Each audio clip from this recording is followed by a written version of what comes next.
Welcome to the Global Marketing Show, the podcast for all things international business. I'm your host, Wendy Pease, president of Rapport International and a translation expert. Come along with me today as we talk to an expert in the global marketing world about facing their biggest fears, hearing about mistakes they made or saw, discussing best practices, and sharing fun travel, language, and culture stories.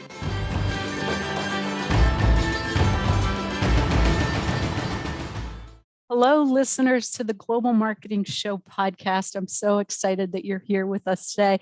It's been interesting over this journey. I've done a lot of outreach to people that I've specifically wanted to have on the show because I thought that they could add a lot of value. Yet recently I've had people reaching out to me to be on. And so we've developed an application form that we've put on our website, rapporttranslations.com. And if you go to resources and look for the podcast, you can see the place that you can apply to be on the podcast.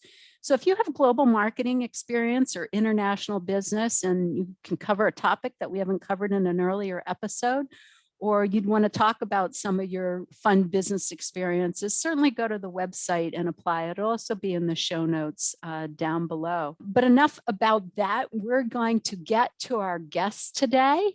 Nick Layton he's got tremendous experience and he believes in champagne moments. And over the past 25 years, he's worked in North America, South America, Europe, the Middle East, Africa, and Asia.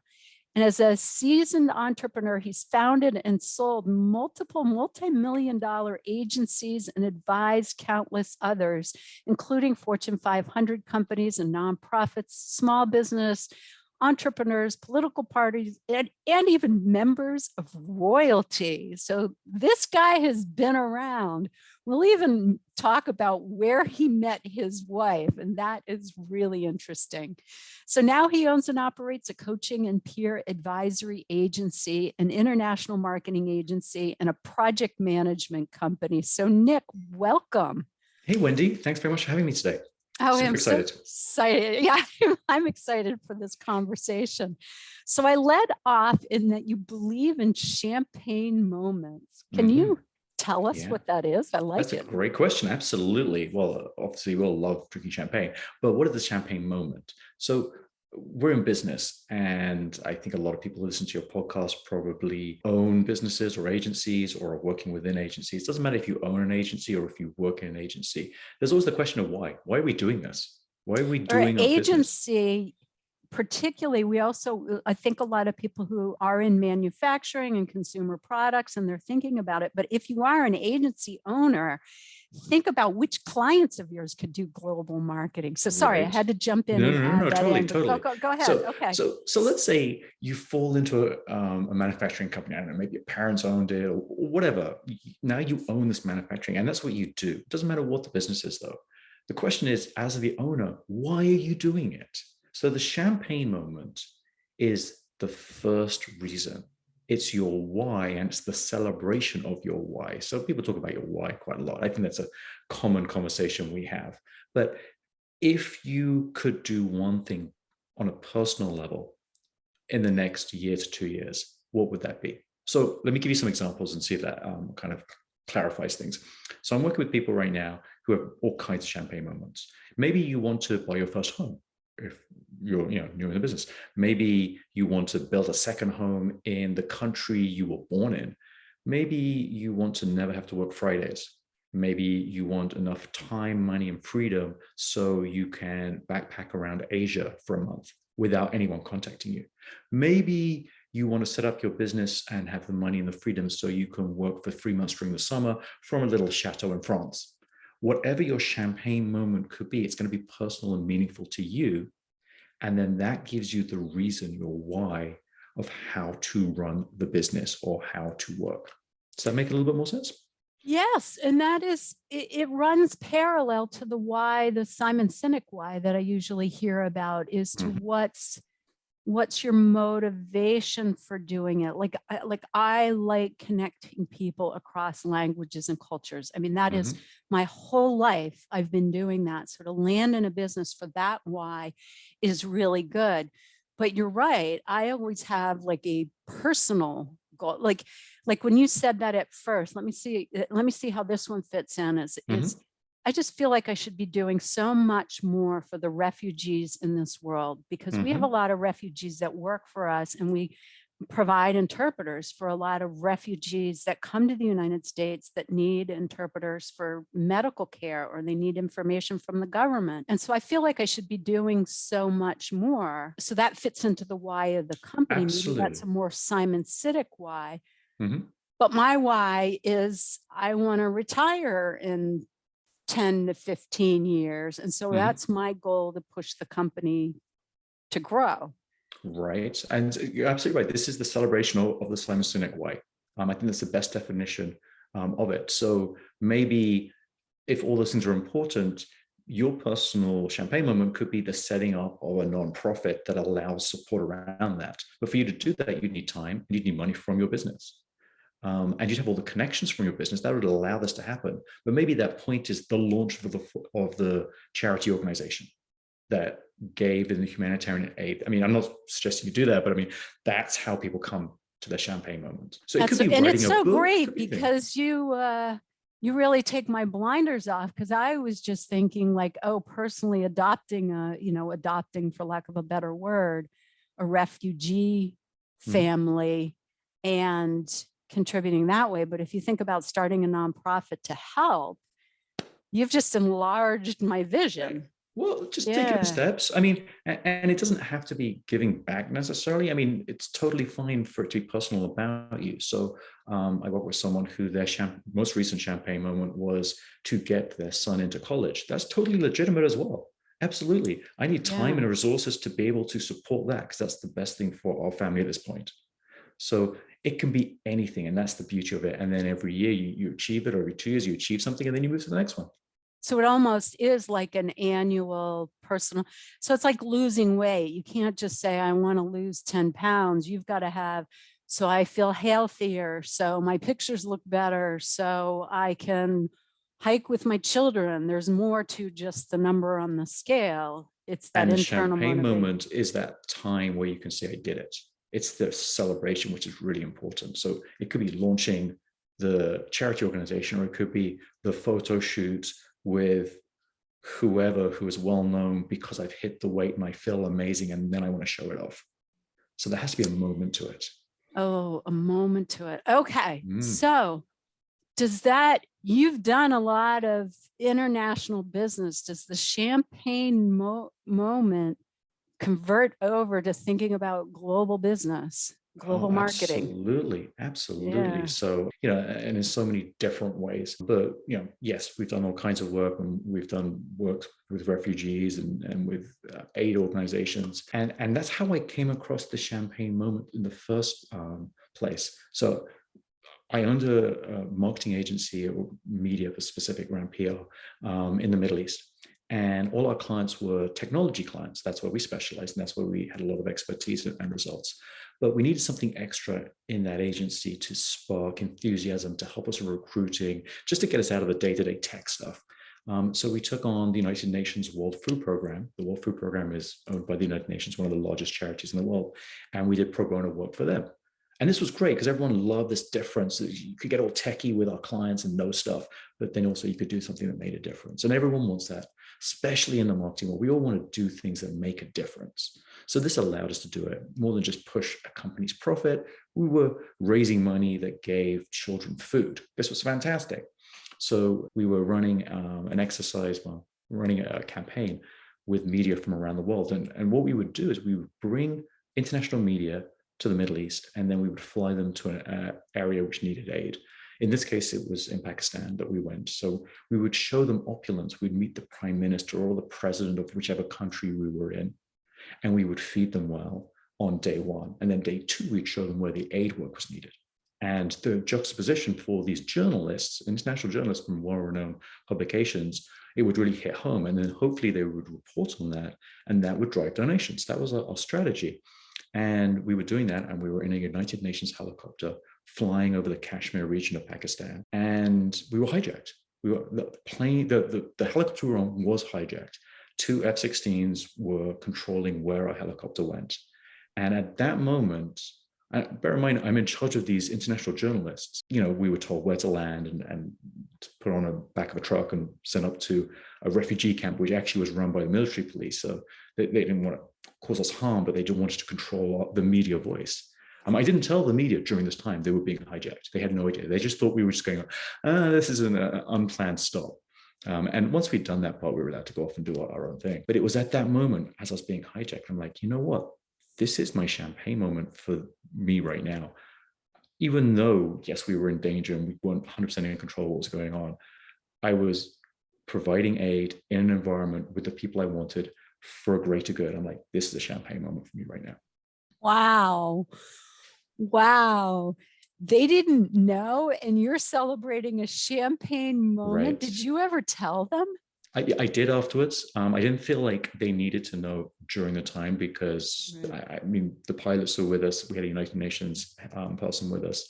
And then the photographer that I work with all the time, who I take to these events, I told him, and he was pretty calm. So that's cool. And we're like, you know what? Maybe, I mean, we talk about crisis communication all the time. Like, maybe we're not going to lie, but we're not going to tell the whole truth at this moment. We're going to wait until the helicopter is taken off again and we're in another location, which is fine. And obviously, we didn't want to bring bad publicity to the area. Right. So, we were controlling the message as well. Right, right. Wow. How calm you must have stayed. And then how did you get out of the hijack situation? So they took us up to this aid camp because they really wanted to show that they were doing amazing work. The military police were doing amazing work. So we were a known commodity for those 2 days. We'd been to these amazing places. So they knew we were there. They knew the press were with us. So that in their minds, we just show the press what we want to show the press. It'll be good. So yeah, literally, we were given a cup of tea and we were allowed to walk around only so far in about, 15 minutes, 20 minutes maybe. And then they said, okay, go back on your truck. And they took us back to our helicopter and our pilot was waiting there and we got things going again. Yeah. No. What an experience. That would be a champagne moment, particularly since you came out alive. And right, exactly. That definitely helps. Celebrate it. Yes. Yeah. Mm-hmm. But at the time you thought, this is a champagne moment. I'm like, this is interesting. Even though it's clearly dangerous and I'm not in control, I am doing something that I really want to be doing. And that was the realization at that point. I'm like, well, okay, how do we form that so people can in advance think about a champagne moment and then try and reach that champagne moment? Because frankly, goals suck. I mean, like, who wants to run a business or be in business and go, I just got to hit the next million or the first million or whatever it might be? A revenue goal means nothing. So this just makes things more meaningful. Right. It does tie it back to that. So say, how did you get your agency to come up with the UN World Food Program? Because as you said before, somebody could say, my champagne goal is to get my son into college. Mm-hmm. Yours is to be hijacked with a bunch of press in a place that is not safe. Right. So everybody has such different levels of, how much excitement they can handle. Right. Or some people are really into dogs rather than, like save the animals and the dogs. So how do you rally a team around one? Awesome. Well, first, so a champagne moment is individual. I don't know if you could have a champagne. Well, I suppose you could for a team. I've never thought about that. But how do you work out what your personal champagne moment is? And you've got to have a personal vision. So I think you can go through about 15 questions and find out what is your core. So, why do you do what you do? Some people have that answer, some people don't. What do you love doing? What don't you love doing? How much time do you want to spend doing it? What else is important to you? Money, maybe non-monetary rewards, health, family, friends, hobbies. Once you ask what's important in 15 areas, and you can write that down as in 100 words, it becomes pretty clear. So in my case, I didn't go to look to get hijacked, but I like traveling in out of the way places. I love everything to do with air travel, hot air balloons, helicopters, gliders, planes. So those two elements were definitely there. I was at a place in my life where I wanted to give, and I was in a position where I could. And also that multiplier effect. I mean, sure, we can all give in small ways, but how do you use your talents and the position you're in today for a greater good? So those three things were important to me, and that's what led to the United Nations. So that's what made it my champagne moment. I don't think you could say that anyone on my team, their champagne moment was to have been on that helicopter with me. That's not what happened. But that's what made that champagne moment important to me at that time. And as we go through life, as we go through businesses and things change, so your champagne moment's going to change. And, it was only a few years later where I didn't want to go out. I mean, this is before I had children, So, once you have children and a family and a house, my champagne's moments changed to writing a book, which is kind of polar opposite of the excitement of getting hijacked, for example. Yes, Right? it is. And So we're there going are to get many into factors. that book later. Oh, that's fine. But you were talking about your team when you were running a PR agency in the Middle East, that you picked the UN World Food Program. And so obviously you were passionate about that, and that came from the leader. How did the team get passionate about it? I think that we were in Dubai in the Middle East. So, it was quite a small environment and people were very business focused. Everything was if you were an expat living in Dubai, your life was around work. You went there for work, you lived the work, you worked long hours. And you might party hard outside of work if that was your chosen lifestyle. But there wasn't much else outside of the work environment. Just Dubai's infrastructure just wasn't there at that time. So we were just trying to find meaning. And as an agency with about a dozen people working there, we would ask ourselves, okay, well, what can we do that's important? And we loved the technology clients that we had at that time. I mean, that was fantastic. We worked for major brands and that was great. But success for them was measured either in media exposure or in people turning up to an event or ultimately people buying a product, or I guess ultimately, getting out of a crisis or revenue growth or stock market performance. And we could help in those areas, but we felt like we weren't really connected to people quite as much as we wanted to be. So we didn't want to lose the focus of the agency. We didn't say, oh, well, let's go general. I'm sure if we were doing media for a restaurant, we might feel like we were supporting a restaurant and the family there. But we were just looking to see what would work. And the opportunity of the United Nations came to us. Okay. Now, your team there, were they an international team or were they mostly from the Middle East? So that's a really interesting question. And I think that ties into very much what you do. The Middle East culture is very interconnected, but they're not connected at the same time. So in Dubai, you have English language newspapers and Arabic language newspapers. You get some other newspapers of other languages as well. The population breaks down between Western expats, and that's Americans and British and European expats who are there. You get Indian subcontinent expats, mainly from India, and then you get Arab expats. So you get Arabs who are from Dubai, United Arab Emirates. We also get Arabs who come in from Jordan or Egypt. So those are three very distinct groups. They all have very distinct media that they read, that are all written by very distinct journalists and editors. So I would have loved to have started my agency and had people I know and connect with very easily. I'd love to have other European expats with me. That would have been fun. But I quickly realized that we couldn't get results across the media landscape like that. So we would set up pods, which always had to have an Arabic first language, an Indian subcontinent, and a Western expat. So three very different people, because only then could that pod of people create results for all the media that was out there in our area, which of course led to difficulties because these are three types of people who may not socially get on. They probably don't have religious things in common. They don't have social or family things in common. There's a lot of differences. So it made the agency quite full of friction in a way, because I constantly were putting people together who wouldn't necessarily choose to go together.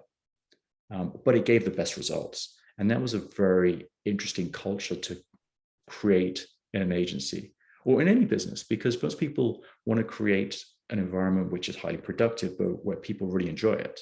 And here I was creating something which was different. That wasn't my first objective. My first objective was to get results at a broad level. And for me to do that, I had to have many different types of people.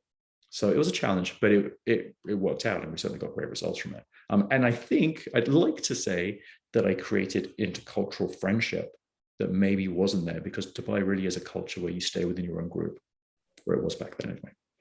It's so interesting right now because in the US particularly, DEI is just skyrocketed of interest. Is you have to have diversity, but if you don't have equity, people aren't going to stay. Well, it's more about equity. It's about inclusion. And so you started with inclusion, and that drove the rest of it, because and you were focused on results. Mm-hmm. So you Mm-hmm. had to do it in that situation. And I hear that frequently, is that it can be full of friction, but the outcomes can be so much better.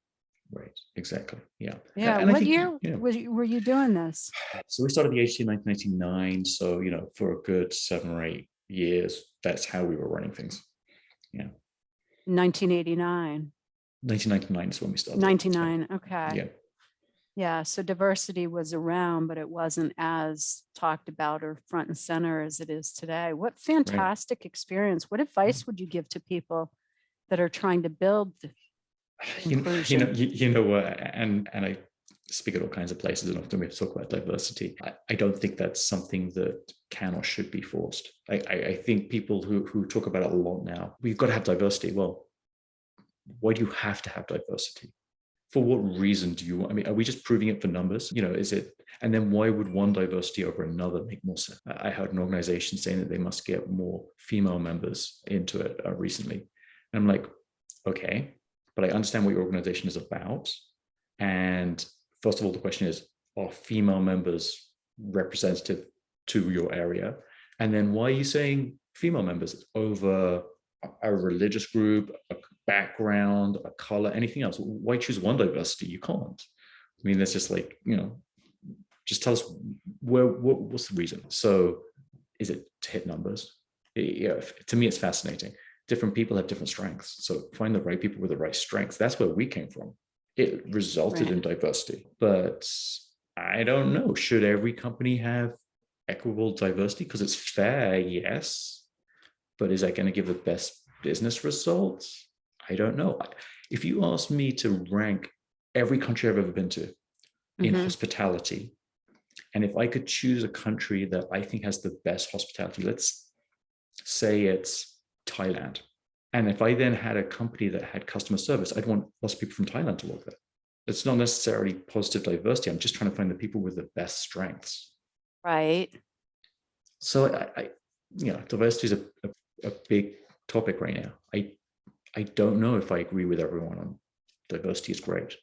And I hear what you're saying, yet a lot of the research that I've read is now, like McKinsey has a famous report out on diversity, equity, and inclusion, and they're talking about the companies that are inclusive. They continually pay attention to the things that might weed out candidates because they're not the norm. And that when they can bring that in, they're more creative, they're more profitable, have higher revenues, and they keep people longer. So it makes a real business, and they're at full employment. They're not scrambling to find tech workers or people who work in manufacturing. So I see it with manufacturers that we work with. The HR department is calling us to provide translation or interpreters for their people who work on the manufacturing floor with really good jobs if they can't speak English. So those kind of tell me that diversity helps companies. Absolutely, 100% agree with you. And I've seen that study and read that study as well. So I think maybe what I'm saying is exclusion shouldn't exist. Don't exclude people for no reason whatsoever. I mean, just because. Right. I like the idea of inclusive. I just don't know if you can go out and promote inclusiveness over anything else. So yes, there's definitely, if there are barriers to promotion because of someone's gender, that should definitely be got rid of. How do we eradicate that issue? How do we eradicate and make it equal depending on someone's background or language that they can work in any environment? Totally 100% behind that. I'm just against we must go and hire someone from this minority to balance numbers, right? No, you absolutely can't do that, because then you're making numbers and you've not built an inclusive.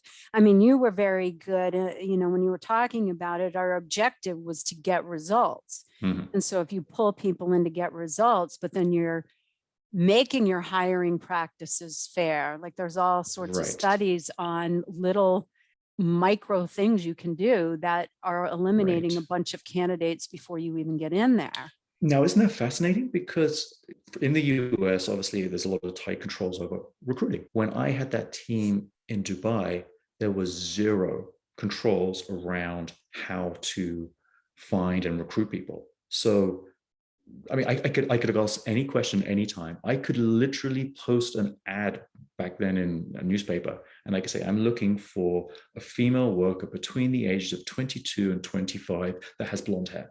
I could write that. Right. And then people would send in their resumes with pictures. I mean, Right. and in fact, A lot of places you can still do that in countries. Yeah. Right. And I can tell you, I mean, knowing all the information, that a very famous airline from that area recruited that way. And my friend just happened to be the son of the HR director, and they'd get the resumes in, and he was the first person. He'd look at the picture and say, attractive goes to this pile. And then his sister would look at their resume and go, speaks a second language, can go on to be considered. 2 criteria. Right. Isn't that crazy? Yeah. They built a very, very successful airline based on that. Because you get all the businessmen flying on it.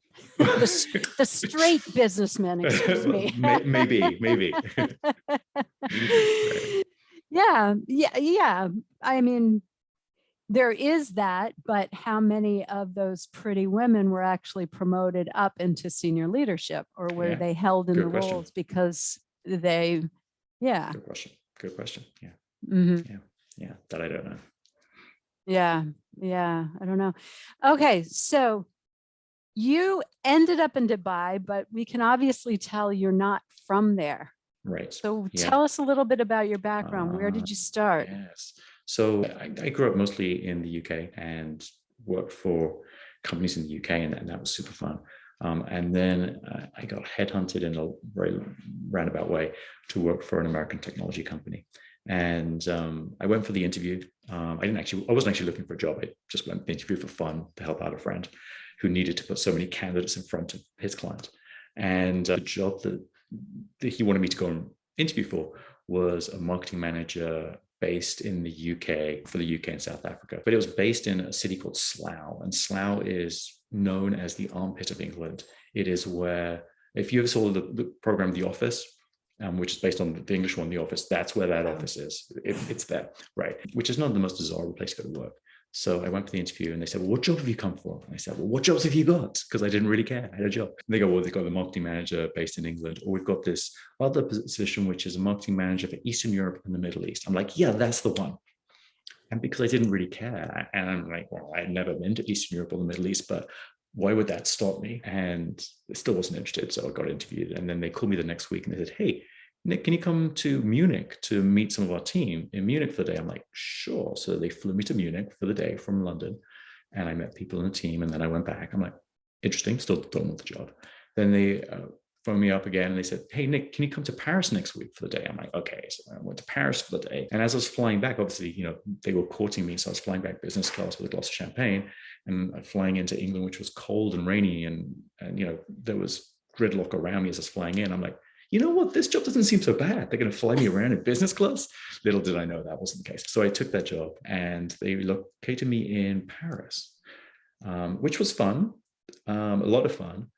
But I did point out to my boss at the time that Paris was not in Eastern Europe or the Middle East, and maybe I should go and work in the region. So she said, that's a good idea. Where do you want to go? I said, well, we've got a big office in Prague, so I should go there. She said, fine. So I moved to Prague, and I managed to find people to work for me in agencies throughout Eastern Europe. But after a couple of years, I realized the Middle East, I just couldn't find anyone. So I'm back to my boss. So wait, so when you're living in Prague at that point, were you doing all business in English? Like, you only speak English, right? So so my region top languages were Polish, Czech, Hungarian, Turkish, English, and Arabic. Yeah.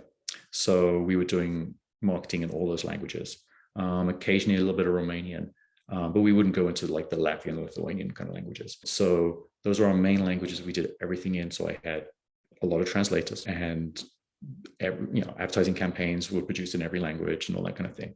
So no, I don't speak those languages. I learned Czech when I lived in the Czech Republic, but I became incredibly good at proofreading in a language I don't understand. Really? Yeah. So teach me how to do that. Well, no, because it intrinsically, because you see things like Turkish. You see Turkish, if you do work in Turkish, and you're like, hang on, this is not a Turkish accent, and then you'd read something in French or in Czech or Polish, and you're like, okay, hang on, that does not work there. I just know that. Send Yeah. that back to the translator, double check it. Right. So there's a lot of that went on.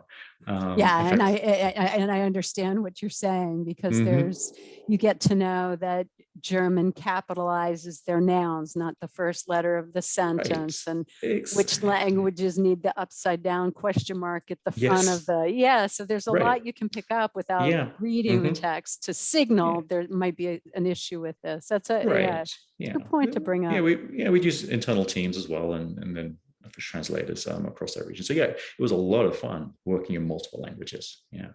Yes, yeah. Oh, that's Yeah. fantastic. And so how did you find a translator that you could trust the quality? It was very hard back then. It was the only thing in my advantage is I was playing a game that a lot of other tech companies were playing. So I was a marketing manager from Western Europe, in Eastern Europe, and the Middle East. And a lot of other tech companies were growing so quickly, they had the same thing. So there was a small group, about a dozen of us. We were all marketing managers for a tech company. And we'd all see each other at the same tech shows, and we're inevitably around in the same cities at the same time. Some of us were based in Germany, some were based in Czech Republic, some were based in France, some were in the UK. We'd always meet each other, even though we came from maybe competitive companies, and we would just share stories and share resources. So that's a lot of how it happened back then.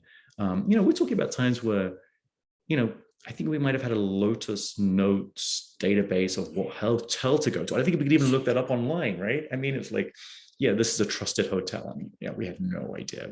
It was, yeah, it was pretty crazy. But yeah, then as soon as you found some good people, you kept them close and gave them as much work as you could, so they'd Right, stay with you. right. But and then there was, and this is your world, and that's why I love what you do so much, because you've got to be so patient with people. There is no right translation, and There's definitely a wrong yeah, there's translation. definitely a wrong translation. You're right, but way back then, I would translate World Wide Web into to Arabic, and there were probably 6 or 7 legitimate ways of doing that.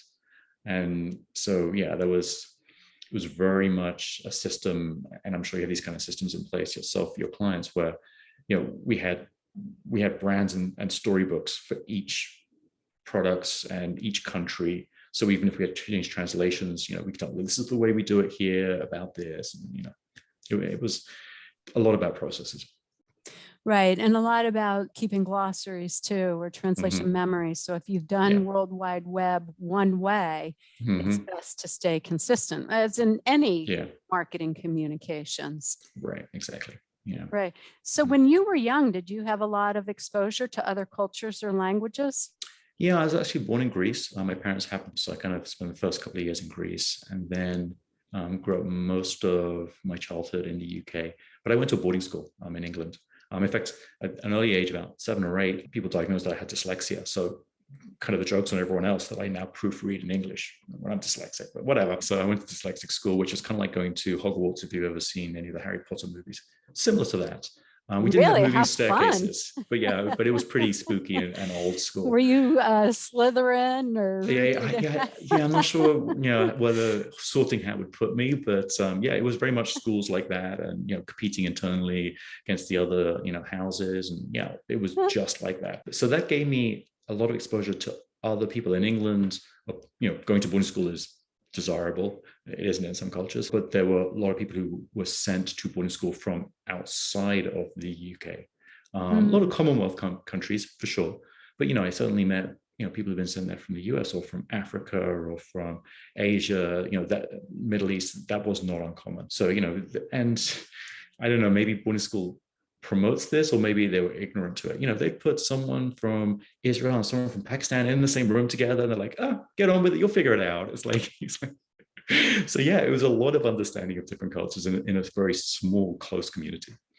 okay. So did you have any fears about setting off to Prague to work, or then later on? No, not at all. I mean, and that maybe is a European outlook. It's, family holidays are always, okay, we can either go in the car and drive to another country or just fly somewhere. So yeah, that was never an issue. Yeah, the fact I'd never been to Prague and I was going to relocate myself there was ridiculous. Yeah, I mean, foolish. And we, every time I'd travel, every week I'd go to a different country, and I'd come back to Prague, and I'd go into our office, and the guys would say to me, how much did you pay for the taxi this week?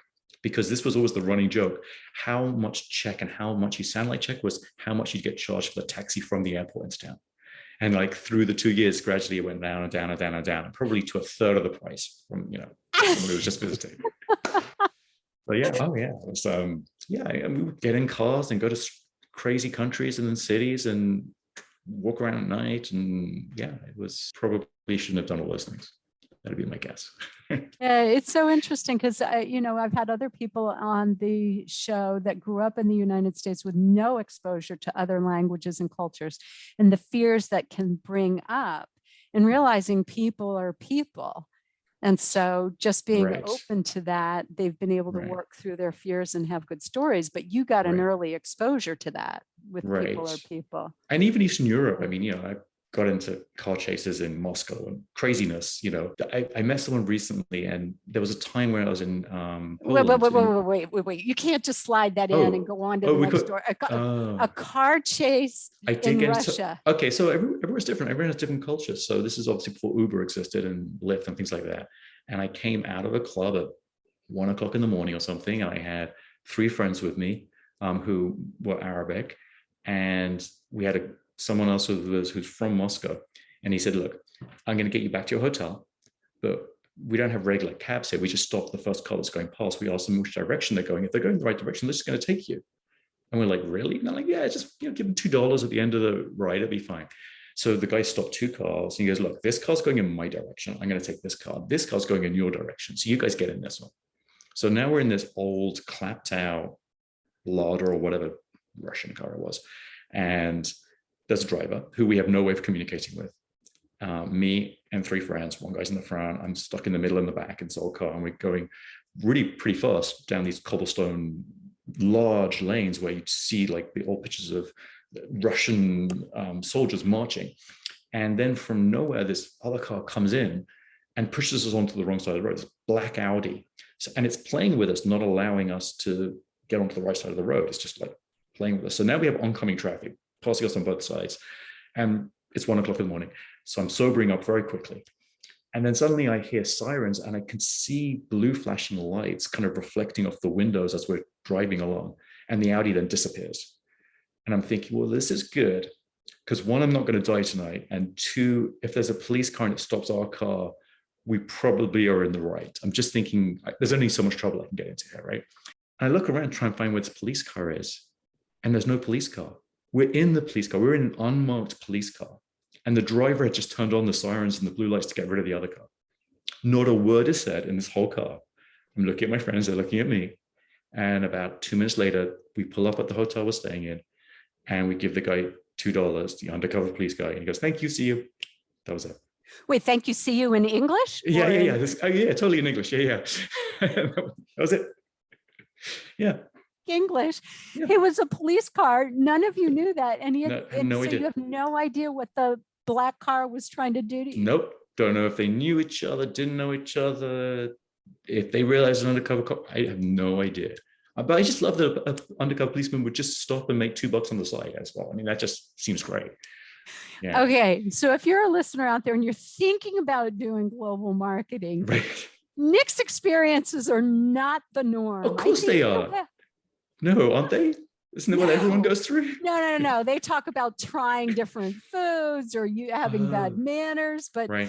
being, a high-speed chase at 1 a.m. in Moscow or being hijacked in a helicopter. That's not normal. Okay. Well, I'll tell you what is normal. I can tell you this is definitely very normal. So, you get shared experience. You meet people after you've traveled who've been traveling the same place at the same time. Yeah. So I used to go in and out of Warsaw a lot, and I used to stay in one hotel right in the center, and that's where the trade shows were. And it had a little like cafe out the front. And just because I went in and out so much, and people in my own team, and we talk, and we realized there was a girl who would sit in the cafe, and she would wear a different color wig every day. She'd be born one day, then a red, and then a brunette. And my guess is she was selling stuff. I don't know. So selling stuff. Or selling herself. I don't know what. She was always there. So I don't know. Okay, I just wanted to make sure I understood. Yeah, right. And then I met someone maybe 10 years later who had also went in and out of Warsaw, and he's like, "Yeah, did you ever stay at that hotel?" I'm like, "Yeah, I stayed at that hotel." Did you ever see that woman who changed her hair every? I'm like, "Yeah, obviously." Amazing. This is one individual, but randomly you can meet other people who have the same experiences. That's kind of fun. That is hugely fun. And I Yeah. have heard that. I heard in an earlier interview somebody who was over in the Middle East and he was there. He sold like farms meat Mhm. and he was there with another American and they found out like they were from the same county back in from the Right. Midwest state. So Hmm. there is a lot of small world stuff when Yeah. you're doing international business. Yeah. So okay, so you're living in Prague. How did you get over to Dubai? So same conversation with my boss. I'm like, when I was in Paris and I wasn't really being able to do all the work, so I was in the region. I'm like, well, now I got Eastern Europe is sewn up. I've got people in different offices for me. I've got agencies working for me. Life's good. Middle East, not so good. Like, I can't find the people. So I think I need to go to the region. So she looked at me and she said, I didn't know you could speak Turkish. I'm like, no, no, no, not Turkey. I want to go to the Middle East, the Arabic Middle East. And she's like, do we have an office down there? I'm like, yeah, we have one in Dubai. She's like, okay, then go for it. And it was that simple. And I got there, and this was way back before anyone had heard of Dubai. So, we had like a dusty office. I literally, What sat year on a was this? box, 96, 97, around about then. Okay. So this is before Burj Al Arab, the big hotel. I have pictures of the Burj Al Arab half in construction. Hmm. This is before they started building islands and the world and things like that. This is before Dubai Internet City existed, which is such a driver for that region. So I worked for that tech company for a couple more years until they want to move me again back to Paris. And I said, no, I think I've had enough, but I'm going to start my first agency in the Middle East. And that really was the drive. It wasn't anything spectacular. It was the right person, right place at the right time, because I started an agency. I spoke to the 12 people who always were my marketing manager friends, picked up amazing work from day one. And then 9 months later, Dubai started their expansion and they announced Dubai Internet City. And here I am with a technology PR agency in the Middle East set up, ready to go. And all these companies suddenly hit the region. It was just very lucky. Okay, so you were somebody who understood Western marketing in a region that went through explosive growth, and you knew marketing and how to connect with Mm-hmm. all the different Mm-hmm. people. So, what recommendations would you give to people who want to enter a new market, either the Middle East or Europe or old Eastern Bloc countries or Western Europe or, I mean, there's so many out there. How do you pick where Right. and how do you start? So I think there's probably a few things. Obviously, depending on what type of company, products, services. Obviously, if we talk about a product, there's a lot of understanding that needs to be taken off. Talk about electronic product, then do you have the same power? Do you have the same sockets? Wall sockets. There's all kinds of things you'd have to know. For a service industry, less so. It's actually easier now than ever to have conversations with people in other countries. So I would see, who can you find in a suggested target country that you could speak to as an insight. So I was actually talking to a digital marketing agency based in California earlier this week. And he said to me, I'm thinking about doing some work in the Middle East. I have a couple of Middle East clients already. So I'm thinking maybe we should open an office there. Should I? And I said, I don't have the answer for you, but here's the name and address of the person who's the main editor for the marketing magazine in the region. Why don't you go and ask them? Because they'll have all the information for you. So that's normally what I'll say to someone. It's like, okay, if you have a manufacturing company and you're considering Eastern Europe, Poland, Czech Republic, Hungary as the three largest countries, go and speak to whoever writes the manufacturing magazine in those three countries. What information can you get from them? The editors and media is changing rapidly, but those traditional editors know everything. And in a small country in Europe, we have also many small countries. Let's think outside of the UK, Germany, and France. Probably everyone knows everyone in some of those countries. I mean, it's crazy. So just go to where that fountain of information is, and find out everything you want to find out. And people are so open because for some reason people love opening their arms and inviting people in from other countries. I've seen that everywhere. And I'm, you've said it yourself, like, oh, maybe I can adopt, a family or whatever it is. We all want people from outside. Oh, come and stay with us. Yeah, come and visit. That'll be great. That's how it is in every country. Hmm. So yeah, I'll ask them the questions. Interesting. Some people who want to come into the United States listen to the podcast. And so you gave a great suggestion. Talk to the traditional editors of the marketing magazines in the country. What would be the marketing magazine for the US? Or how would you figure out? And then the next question is, and how do you figure out what the marketing magazine is for each country? You know what? I think you could pretty much Google that. I don't know for any country, but that's if you're a marketing agency and you want to move to the US. Speak to, but if you're a manufacturing, then go and speak to someone who's running one of the manufacturing magazines. If you're in logistics, speak to someone who runs a logistics magazine. That's what I would suggest, really, is someone who understands whatever industry you're in for your business. And they've probably had conversations, they probably know. So yeah, I don't know, what is the main magazine? I don't know. Magazine, the whole media landscape's changed so radically in the last 3-4 years. And I don't do media in the US. I can't answer that question, but I'm sure we can find out. Yeah, the only one that comes to mind is the American Marketing Association. I don't know if they have a magazine anymore, but they certainly do emails with tons of content. That's Wasn't there out. Campaign magazine at one stage? And I'm sure Direct marketing, DMA. Yeah. But I think the concept still works. So even if it's not a magazine, go to your industry association in country and talk to the lead person there. Yeah, I like the idea of media people over associations because they have no vested interest in, if you go to an association, chances are it's member led. So that could be a competitor. It might not be such a large knowledge of the person you're speaking to. They might, because they have a limited amount of time and they're running a business and all that kind of stuff. You go to the media thrive on speaking to other people. So that's what I like about that solution. Oh, okay. That's a great idea. I see that little twist on it. That makes a lot of sense. Right. And so now marketing agencies, so many of them just stay in country. Like, what do you recommend for agencies that are local or in their own country? Because a lot of them don't realize, they think, oh, if I don't speak the language, I can't proof the material, I can't create. What do you recommend for agencies? Well, let's bust that myth first of all. I mean, you can get talent, whether that's full-time or go to someone such as yourself and get language.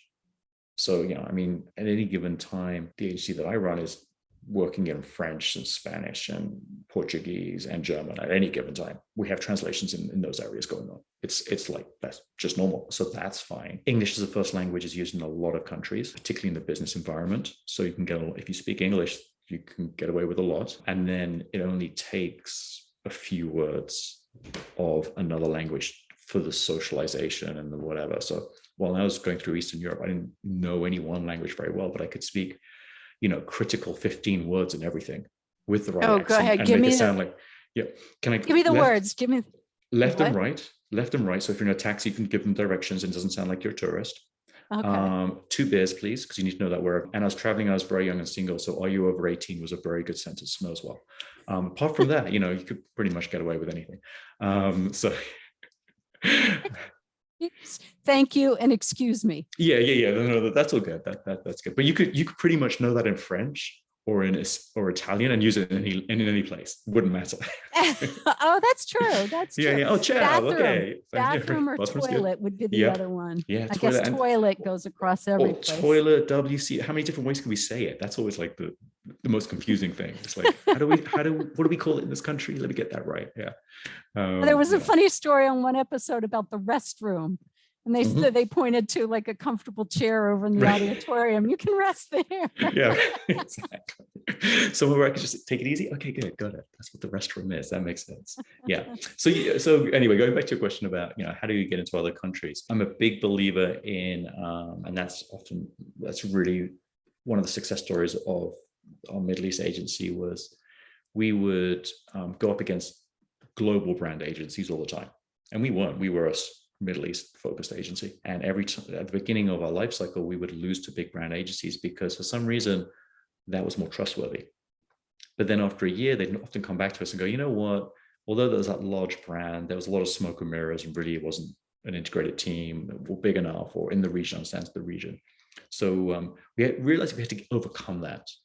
How do we overcome fighting a large global brand? And, Burson Marcella or Helen Knowlton or whoever it was at the time, would go into their pitch and they go, yes, we are 600 people in 30 countries. And that was it. They'd set the stage. We'd come in and go, hi, I'm Nick, and I've got 11 employees and we're in Dubai. They'd never go with me. So we joined a network, and we were a PR agency. So we joined a network of PR agencies. And the next day I went into a pitch and I'm like, hi, yeah, I'm Nick. Net results. We have 12 people in our team and our network has 300 people in 20 other countries. And that was it. We overcame it straight up from day one, just being part of a network. So whether you do it through association or network, huge bonus. Okay. And so what network did you join? A network doesn't exist right anymore. Okay. So, and throughout the lifestyle of that agency, we were members of a number of different agencies and networks, whichever worked for us at the time. So that was great. And then if we had a relationship with a client and they suddenly said, oh, and we've got an event going on in whatever other country, we could call up the person in the country, go, hey, could you handle, feet on the ground? And yeah, then it was never an issue. Okay. Yeah. So the only network I know right now for communications agencies is TAN Worldwide, TAN or TAN, however your accent would say it, TAAN Worldwide. And I spoke to the executive director the other day and I was really impressed with the membership that they have there. So if anybody else knows of any, certainly send them over to me and we'll put them in the show notes. Yeah. Because I think that's a great idea. Yeah. I mean, if you're talking just PR, then today we're part of a network, which is PRGN, Public Relations Global Network, and they have great connections around the world. And that's fantastic. So, if there's got to be suddenly a press conference in Munich, I'm going to call up the guys in Munich or the girls in Munich and go, okay, what do I need to know? All right. We have about 5 or 6 minutes left, and we still have to talk about what you're doing now, your book, how you met your wife, your favorite foreign word, and your favorite vacation. So we're going to spitfire through some questions. My goodness. Okay, let's do it. I'm ready for the fire round. Let's do this. Okay, so tell us about how you met your wife. I met my wife. I was living in Dubai, and Dubai is a very poor place for socialization. And I would travel a lot as part of the Entrepreneurs Organization at the time. And so I'd go to their universities. We were in different cities and around the world. And I went to an event in Los Angeles. And one of the evening events, they'd hired the Playboy Mansion, Hugh Hefner's Playboy Mansion back then. So that's where I was. Now, when you hire that Playboy Mansion, I think you can anymore because I think he sold it. But back then, you would hire the venue, then you'd hire your food and beverage, and then you would hire bunnies to be there. And your bunny menu was based on how much they didn't wear and when they were in the issue. So the Entrepreneurs Organization, being a very sensible organization with many amazing female members, said, well, we better not make this too risky because we might offend someone. So we will have 6 girls wearing black cocktail dresses. Everyone was happy. So here we have 450 members of EO at the Playboy Mansion, 200 of which are probably looking to see if they can find a bunny because they've never been there, and who knows. And so I'm hanging out and I'm hanging by the bar, and it's all very cool. He was in the window waving and doing his thing, and there's famous people at the bar because the bar was always open for famous people, just outside the grotto. And this girl looked over to me who was wearing a black cocktail dress, like, can you get me a drink at the bar? Because I was between her and the bar. I'm like, absolutely, here you go, here's a drink. And I looked at her, and everyone at the organization, Entrepreneurs Organization, everyone who's a member had a badge. Hi, my name's Nick. I'm in public relations and I come from the Middle East. I mean, that's pretty much what I said. So you could have a conversation with anyone. She was not wearing a badge. And I said, oh, you don't have a badge on? She says, no, that's because I work here. I'm like, oh, what's your name? She said, well, my name is July 98. And I looked at her thinking that's probably not her real name. And a lot of people were taking pictures with her. So I got to talk to her and I'm like, well, so were you really in July issue of 98? She's like, oh, no, I just gate crashed. I'm like, oh. And I'm like, okay. So yes, well, actually, she wouldn't admit today that she gate crashed a few years later, but she was kneeling down in the back of the catering truck to get into the premises. So I'm pretty sure she gate crashed. So that's where I met my wife, and we dated, internationally dated, which is very fun. So long distance. She was in Southern California, I was in Dubai. And for a year we dated, and we met in many places in between, because everywhere is in between. be that And Bangkok or I London or learned wherever. from you in our previous call that Mm. she's a successful business owner. She's a So very you say successful business. gate crash, but for a little interpretation, we'd say in American English, party crasher. So, Okay. Yes, no, that's a good term that I should probably take on. Yes. oh, Yeah. that is just hysterical. I love that hmm story. hmm Okay, so what are you doing now? And tell us about your book. I wrote a book called Exactly Where You Want to Be: A Business Owner's Guide to Passion, Profit, and Happiness. So I've taken the experience of running my agencies, and then since I sold that my main agency in the Middle East, I also started coaching other companies. So this is an accumulation of how to run a company, but also have fun doing it, which goes back to the champagne moment. So everything centers around the champagne. Why am I in business? What makes this fun? And how can I make money and have the freedom I want? Most people get into business for certain reasons. Often high up on that is the freedom. But then after some time, they get so pulled into their own business, they've lost the freedom. It seems exciting and attractive to leave a job when you work for someone else, so you have control over your time. But then as your business becomes successful, you get pulled in and you're suddenly working 10 hours a day. So how do we reverse that? How do we have a business and still have a life?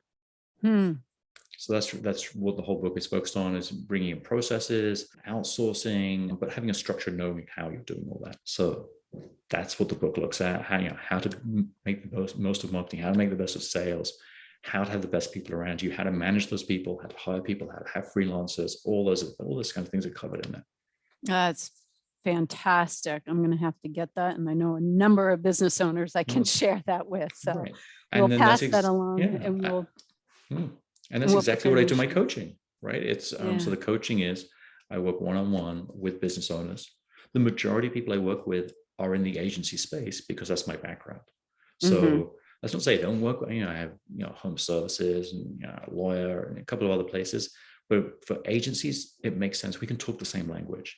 Right. And while I can easily coach someone who has a civil engineering business or a metal manufacturing company, both those are examples of people I have coached, they're using different words. Right. And I can learn the words. But in an agency, we talk the same thing. So if someone said to me yesterday from an agency that they wanted to choose the type of work within their agency. So they wanted to be able to delegate a certain amount and do certain work.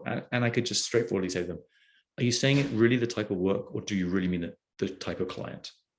And just little nuances like that really make a difference. If you're going to invest in coaching, you want someone who knows your industry. Yeah, that's fantastic. All right, I'll share that around some creative. Well, I'll share the whole episode because it's a whole thing about breaking down those blinders that I started at the beginning for people who own my agencies. Okay, favorite foreign word. What, champagne? Would that count? Of course it counts. There's all kinds of great words everywhere. I think one of the most powerful words is salam alaikum, which is hello or welcome in Arabic. Now it's powerful because everyone says it and you reply by saying the same word, and it's on instinct. So I can walk past someone today, not in the Arabic world, and I can say that and they'll say it back to me before they even know that I've said it. So say it again. And salam alaikum, which is hello or welcome. And like if you walked into a room of just Arabs and you said it, every single person would come back and it's a chorus. So it has power in that way. Oh, that's wonderful. What a wonderful, a nice way to unite a room. Yeah. Okay, favorite vacation. Oh, wow. I guess it was in Pakistan, although, that was pretty fun.